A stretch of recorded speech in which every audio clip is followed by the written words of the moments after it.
أخرجوكم والفتنة أشد من القتل ولا تقاتلوهم عند المسجد الحرام. مخکې آیت کې الله رب العزت بیان کړو د الله تعالی په لاره کې جهاد کول ولا په دې طریقې سره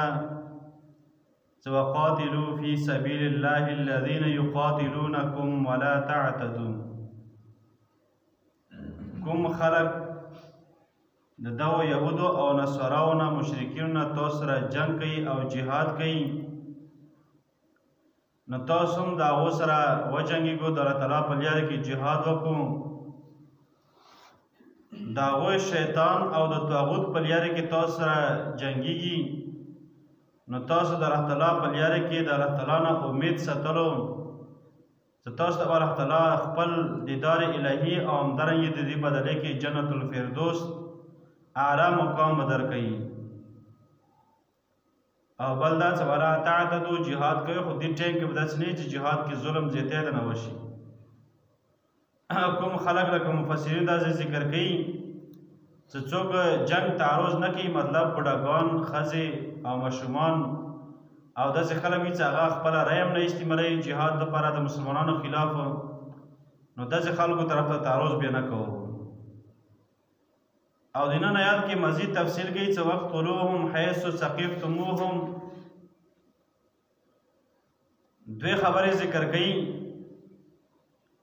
یو دا چې تاسو کوم ځای کې دا کافر مشرک تاسو وسر باندې بار شي نو به دا قتل کوو دا ختمول پکار دي. ولې چې کله دوی دین ته رکاوټ جوړېږي دین نه پرېږدي نو بیا دوی ختمول پکار وي. او دویم که قتل وسم بر نشو د اخراج وسم به بر شو لکه څرنګه تاسو د مکې معظمین وبستلي وو نو همدارنګه تاسو هم چې دوی تاسو به وس بر شي د وبستلو والا نو د کلي نه تاسو هم وبسو. والفتنة اشد من القتل. او بل داسې کوم د شرک شرک وی دغه د دې مشرک کوم مرد اگر که د حرمت د عزت او میاشتې وي خو دین هم دا زیات سخت دی. او شرک سره قرآن کریم کې الله رب العزت تعالی لوی ګناه نه ویلي ان الشرک لظلم عظیم.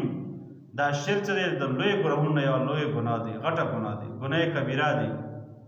عام طور باندې مو تاسو ته شرک دا څه ګناه لیدلی نه شي چې کله یو بنده سره شرک وشول شرکونه صادر شل نو د دې والا نکاح ماتېږي او همدارنګه د دا بیا نکاح تجدید به کوي او درې د اسلام نه خارج کېږي ورسره. او ډېر خلک داسې وي لکه عام طور موږ ته خپل معاشره کې وکسم چې موږ سره دا ګناهونه مونه کېږي ګناه کبیره کېږي صغیره او څه شمار نشته دی او بیا مو دا خبره کوم چې موږ له دعاګانې نه قبلېږي. نو علما ذکر کوي دې ټول نه غټه وجه همدا یوه دی چې موږ تاسو د الله تعالی کوم احکامات دي او کومه چې د الله تعالی منع کړي دي او لوی ګناهونو کې داخلېږي هغه موږ تاسو نه کېږي او بیا موږ ګیله کوم چې موږ دعاګانې نه قبلېږي او همدارنګه مسایل ورځ په ورځ سختېږي نو دغه ټولې خبرې چې دي خبرې پرې تړلې دي نو دغه شرک چې لوی ګناه دی. ولا تقاتلوهم عند المسجد الحرام. بل دا چې دوی سره د مسجد حرام کوم حدود وي دي کې به جنګ دوی سره نه کوو دغه ځای د عزت والا دی چې کې به جګړې نه کوو. او که بیا هم دغه مشرکین نه سمېدلو دوست سره جنګ کول نو بیا تاسو هم ورسره وجنګېږو.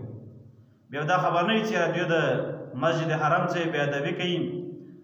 ځکه چې بل دا د کوم مسجد حرام دی دا د امن والا ځای دی. لکه عام طور مثلا دا یوه دی یو سړي جرم وکړ یا یې قتل وکړ او داخل شو د حرام حدودو ته نو دې ته به هغه ټایم کې هغه ځای کې به څه نه قتل کوي به نه نه بلکې دې ته به یو داسې اسباب استعمال کړي داسې طریقې سره د عکس په تنګ کې چې دا د دې کوم حرام حدود دي نه بار وځي نه هغه نه پاس بیا قتل کولی شي خو د حرام کوم حدود دي کې نه نشي قتل کولی عزت والا ځای دی. نو دا خبرې د آیات کې ذکر کېږي وقتلوهم حیث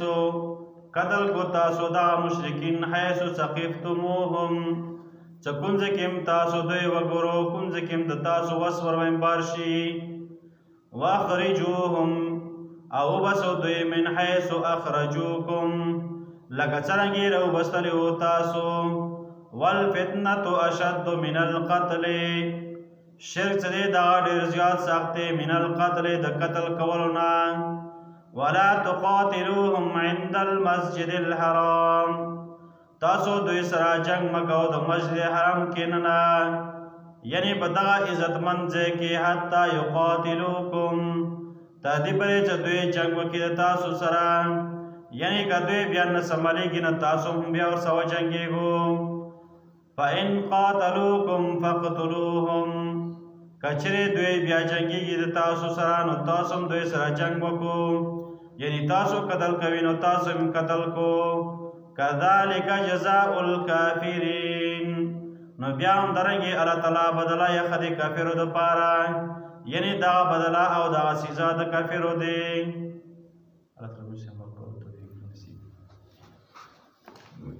ربنا لا تزغ قلوبنا بعد إذ هديتنا وهب لنا من لدنك رحمة